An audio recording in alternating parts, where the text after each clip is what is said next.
2 words, Revo Fitness. Here's a few more. Simple, 24/7, reformer Pilates, body scanners, massage chairs, squat racks, free weights, pin and plate loaded equipment, no lock-in contracts, no bullshit. All of that and more from just $9.69 a week. That's surprisingly affordable. Join now at Revo Fitness Claremont or download the Revo Fitness app. RevoFitness.com.au or find the Revo Fitness app in the App Store. The Nathan, Nat and Shaun podcast. We're going over to the Americas right now, and this story emerged a couple of days ago, and it's to do with the state of Virginia, right? So they've got their indoor state titles going on in athletics. So this is high school athletics, right? Athletics. Yeah. A couple of schools all going at it. It was a 4x200 metre relay, so they're just doing a lap around the indoor smaller circuit, indoor circuit. And a young girl by the name of Aliyah Everett found herself in the spotlight. So Aliyah was running behind someone else. It was touch and go. The other girl was kind of looking to surge away from her, surge ahead, in fact. And Aliyah belted the girl on the back of the scone with her baton in the baton relay. Wow. I mean, I always wondered what the baton was for, but turns out it's not for, you're not supposed to belt your opponent across the head with it. Is that right? So the young girl who was about to go ahead was probably about a good metre ahead at this stage. She got a crack on the head a couple of times, and then she had to pull off into the indoor part of the circuit because she was gone. Just to be clear, it wasn't like one hit either. It was, imagine if you are in the cartoons when you see them beating something with a baton. It was like that. Bang, bang, bang, bang, like that. Yeah, it was. Absolutely. It was repeated blows. So we saw the vision earlier on. We were thinking, why would you do that? Well, finally we've heard from Aliyah Everett herself. Here she is. A couple shots hitting her, my baton got stuck behind her back like this, and it rolled up her back. I lost my balance, and when I pumped my arms again, she got hit. No, that's she lost her balance. No, she did. You just heard it. She lost her balance. She pumped her arms. And accidentally got caught in her hair. Also, and accidentally hit her several times. Straight from the horse's mouth. I feel sorry for Aliyah because she's a kid, and that she's been put in a worldwide spotlight as being very poor sportsmanship. It's safe to say. When these things happen, normally nobody else would hear about it or whatever, but because it was captured on camera and then shown everywhere, she's had to speak out about it. So I do feel a bit sorry for her. She is a kid, but you cannot tell us, Aliyah, that is. I mean, her name's Aliyah. I didn't even join the dots till then. Well done, Nat. Her name's Aliyah. And Aliyah, you're lying. Because there's no way that wasn't a deliberate act to strike the girl that was passing her. That's what she was doing. And she wasn't happy about it. Nat, but you got caught out, Aliyah. That's her excuse. And that is not a good enough excuse. She's upset. That's her excuse. She lost her balance. She didn't really dong that girl on the head. It was an accident. She did, repeatedly. All right, I'm going to throw in another mix for this too as well. So Aliyah's a liar. Is that what we've worked out? Aliyah's a liar, okay. Yep. So if we go over to Jason Ackermanis, former a champion footballer. Geez, wow. Now, he's just got out of court after fighting a speeding charge for 3 years. So he took them to court instead of just paying the $100 or whatever it was? Yes. Yeah, okay. Now, he claims on the night where he was done for speeding, which they're saying that he was 41 kilometres over the legal limit. Oh, that's hooning. That's not speeding, that's hooning. His car should have been impounded. He is saying the technology at the time, which was 3 years ago, of the speed camera, which is on the side of the road, was affected by the weather conditions. Was the rain and the wind. Were the weather conditions blowing his car faster? Possibly. To 41 k's over the limit. So also, the margin for error on those things, there's no way that it got it wrong by 41 k's. Do you know what I mean? 41 k's. Did he win this court case? No, he lost. Oh. But he's sticking with it, Nat, because he was saying that there was no doubt if he had the opportunity to do it again, the result would be in his favour because they have learnt a lot from going through this 3-year court battle to get off a speeding fine. To quote the kids of today, Jason Ackermanis is Delulu. Delulu. Now, that was his excuse. The weather conditions. A liar and Delulu. Next. Well, next. Here we go. 13, 24, 10. 10, we've got an overnight stay with breakfast for 2 at the Intercontinental Perth. You can indulge in a $1 breakfast at Intercontinental Perth when you book the WA Locals package today, Nat. So you want to hear the next excuse? Look, have you heard an excuse? Maybe you offered up an excuse and even you knew it wasn't believable. But maybe you're a boss and you had an employee call in and say, I can't come to work for this reason, and it was like somewhat laughable. Oh, come on. Yeah, whatever it might be. Have you been offered up an excuse that you went a liar? Come on. Yeah, don't even try. Don't even try. Come up with something different because I'm just not believing that. You hit her in the head with a baton. In the baton relay. We all saw it. Everybody, the whole world saw it, and it wasn't because you lost your balance, a liar. Come on. Enzo's in Belia. Hello. Hi, guys. How you going? Good, Great, Enzo. Enzo. Okay, talk to us. Have you heard some cracker excuses? Yes. So years ago, when I was in Broome, I used to work at Coles as a customer service manager. Yep. Yes. And I had a girl ring up and say that she was going to be late to work because she was fluffing her pillows. That's not even trying, is it? Sounds like a euphemism for something, but fluffing her pillows. Well, that's a good reason to be late for work, isn't it, in this day and age? Absolutely. If you're not lying, I mean, that's plausible that you go, I'm fluffing the pillows. Fluffing the pillows is something you could leave until you got home. Do you know what I mean? Like if your pillows are unfluffed while you're at work, there's no impact on your day. I wouldn't have thought so. Yeah, terrible excuse. Thanks, Enzo. William, hello. Hi. All right, William, what was the excuse? What happened? So I had an employee whose mother died 3 times in a row. Oh, the resurrection. Christ only... Yeah, he only came back once. So, yeah. This is amazing stuff. Did you meet her? Did you get blessed by her at any stage? Because this is crazy good. Oh, I don't know. She must have been a very special woman. It's amazing when people forget what they've told you previously. Yes. We've had that a few times around here. Yes, exactly. That's right. And also, weren't there like some interstate footballers who would suggest that their grandmother had died and they needed to spend extra time at home or back home, and it's like that's happened a lot of times now. Yeah. And at most, you've got 2 grandmothers. Yeah, and then with the advent of Instagram, someone spots them at a nightclub. Mourning their grandmother's death. That's what she would have wanted. Thanks, William. Wayne's in Burswood. Hello. Hey, guys. Hey, Right, Wayne, what was the excuse? What happened? I was in the Navy at the time. We were berthed in Sydney for a long weekend, and the sailors get leave, supposed to be back the next day so they can do their duty. Yep. Yes. One of the sailors went missing for 2.5 days. Oh! Whoa. So when he finally gets back, obviously we have to interview him and find out what happened, and his excuse was that he met this lovely young Australian girl. Went back to her place and she handcuffed him to the bed for 2.5 days. 2.5 days.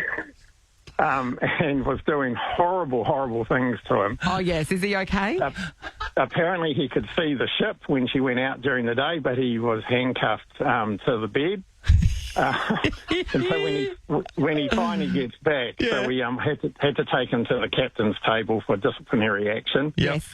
He tells the excuse, and then the captain goes, you're lying, and he holds up his wrist, and you can see some sort of marks. Yes. And so the captain said, this is a great story. I don't entirely believe you, but I'm going to let you off. No, I would have called his bluff and said, oh, my God, this is a criminal offence. We need to charge this young lady. Let's get the police go back involved to the house. and see what he said then. Because, I mean, it is, like, if that story's true, that's a criminal offence, right? Absolutely, it's a criminal offence. Well, apparently he was having a bit of fun, though. Yeah. It's deprivation of liberty, at least. Oh, let me go. I need to get back to the ship. Stop. Oh, I can't take it anymore. Yeah. Amazing. So good. Thanks, Wayne. That's a great story, Wayne. Yeah. Plausible, perhaps? No? Yeah. No one believes that. Of course we don't. Great excuse, though. This is the Nathan, Nat and Shaun podcast. 2 words, Revo Fitness. Here's a few more. Simple, 24/7, Reformer Pilates, body scanners, massage chairs, squat racks, free weights, pin and plate loaded equipment, no lock-in contracts, no bullshit. All of that and more from just $9.69 a week. That's surprisingly affordable. Join now at Revo Fitness Claremont or download the Revo Fitness app. RevoFitness.com.au or find the Revo Fitness app in the App Store. Got a story that I know will interest you, Sean. Cue the music. Do you know what this means? I do, actually. Do ya? This is ingrained in every man's mind because their partners, all the women in their life, have watched this show. Because you know this is time to get up and leave the room. So there's a bit of a stink kicked up in New York. Is there? So there's a lady called Barbara. Barbara owns the building that was the exterior of it was used that's where Carrie Bradshaw lives, right? Okay, so she filmed a lot of scenes on the steps, and then obviously they'd have a set for the interior. And so when Barbara agreed to it back in the 90s, she didn't know how big this show was going to be. Like, things get filmed in New York all the time. Doesn't mean they become, icon status. And so Barbara did not anticipate at the time that there would be hordes, 30 years later, hordes of tourists still coming to pose on her steps, to carve their initials in the door frame, to try and open the door. And so Barbara then put up signs saying, keep out. Yeah. This is private property, no trespassing, which of course nobody respected. And tour groups, so people are making money off taking them to show her house, where she lives and where her tenants live. And it's like, I mean, Barbara obviously is loaded, but still, it's a principle at stake here. And so Barbara, very emotionally, has put up gates to stop. She had to get approval from the council, the city, presumably, to put gates up, these wrought iron gates, to stop people getting up onto her steps. Walking up to her steps and going to her front door. Yeah. And damaging her property and also just getting in the way. It's like if you're coming home with your shopping, you don't want to battle through a horde of tourists and they have to say, we live here, get out of the way, and people would be rude to her. And it's like, that is not cool. She's had to take matters into her own hands. I understand that. You couldn't imagine how many, in terms of tourists, like a daily event, big buses of people just coming every single day. It would be several times a day. Like the Sex and the City tourist is one of those things that I didn't do when I went to New York, but a lot of people I know have. And it's great if you're going to a bakery and putting money across the counter and buying a cupcake or whatever. That's great for that business. But then Barbara isn't making any money off these people just sitting around on her steps and getting in the way and damaging her property. So you can understand the frustration. Yeah, absolutely. I'd be putting up fences too. Yeah. I'd do it all. Yeah. It's an amazing show. A massive brick wall. I know, that's the power of that show, that even all these years later... And how many girls were there? Four call girls, yeah. Just talking about relationships and the size of someone's penis. I mean... And that went on for years. Yeah. That was the gist of it, wasn't it? That was the gist of it. What do you boys sit around and talk about? Pretty much the same. We've got a lot in common. It's the Nathan, Nat and Shaun podcast. Diet Pepsi there from Addison Rae. Does it make you thirsty? No, thanks. Are you, because you're pure Diet Coke man? Is that what you're saying? No, I have a Coke on a Friday. Some reason I go through the drive-through at Celebrations near our place, Nat, and I have a can of Coke like a sneaky drug user or something. Hang on, wait. Have I told you this? No. Have I told you this before? You go through the drive-through of a bottle-o? Yeah, the bottle-o, between the fish and chips. You know the place? Okay. And so you go through and you buy a can of Coke. Yeah. What else are you buying? No, that's it. And the guy's really disappointed because he's hoping to sell a carton of booze or maybe you won't even get out of your car and go to the servo and get a can of Coke. No, but one of the things is that a can people or a bottle? Can. And one of the reasons I go there is because their cans will be cold. They have a really good setting on their fridge. Sure. Does that make a difference to you? It makes me think much worse of you. Okay. Is that what you're hoping for? It's a low bar already. I know, that's saying something. The Nathan, Nat and Shaun podcast. Shaun, you have some really... This is breaking news, but it's also heartbreaking news. Well, it is for a lot of people out there, and I wonder if you're one of these people. So Alan's, Nat, has decided to discontinue the Mad About Teeth range. Why? So I didn't know that was what they were called for starters. No, Mad About Teeth. Me neither. So everyone in these their... are lolly teeth life, you're talking about. Yeah, everyone in their life has put those teeth in like the fake teeth and looked at people and thought they were the funniest people in the world. It's so funny. Or got put two together and pretended to bite you. Oh, yeah, all the time. So many opportunities. I don't think I've ever even seen them in the bag, like the exclusive bag of just all teeth. They're always part of the mixed lolly bag. Mad About Teeth, look at that. Yeah, I'm showing you Natalie at the moment. Well, the now bag. you're showing me you kinda something. see it. Why would you show that to me knowing that I can no longer get them, Sean? Well, according to Allen's, they the hate point to be of the life? bearer of bad news, but they've they are. issued and this is the reason why. Factors such as declining sales, retail space, and new products being launched has taken them away. Now, I'd imagine... What are the new products? Lolly kneecaps? What are they? I'll just say that because I've been squatting so much I could do with some new kneecaps. Yeah. Absolutely. So I think you can still get them in the party mix, which is very important. No, well, if they're going to stop making them, surely they're just going to shelve the Surely machine. not. They're not going to make them just for the party mix, though. Surely. Can we imagine a world without lolly teeth? I can't. No, I can't. No, I I can't. can't imagine what would kids what do you need in your lolly bag? Yeah, what are you just going to eat a snake? No. No. You got to put the teeth in and pretend to chomp things with your already existing teeth. You put the lolly teeth over your existing teeth. Clearly, there's a petition that's going to be up and about at some stage, and we will sign This it. is worse than the polywaffle. The polywaffle. It was a bit of a stinker of a chocolate, wasn't it? I know. Like, we got right behind it. Yeah, we did. But no, it's like it's marshmallow inside the chocolate in the wafer. What's wrong with you? Mister, I have a can of Coke every Friday. Yeah, no, this is no good.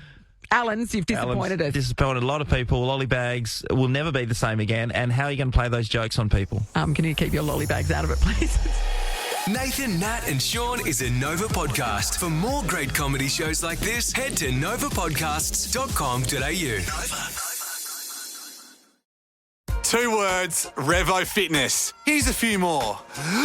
Simple, 24/7, Reformer Pilates, body scanners, massage chairs, squat racks, free weights, pin and plate loaded equipment, no lock-in contracts, no bullshit. All of that and more from just $9.69 a week. That's surprisingly affordable. Join now at Revo Fitness Claremont or download the Revo Fitness app. RevoFitness.com.au or find the Revo Fitness app in the App Store.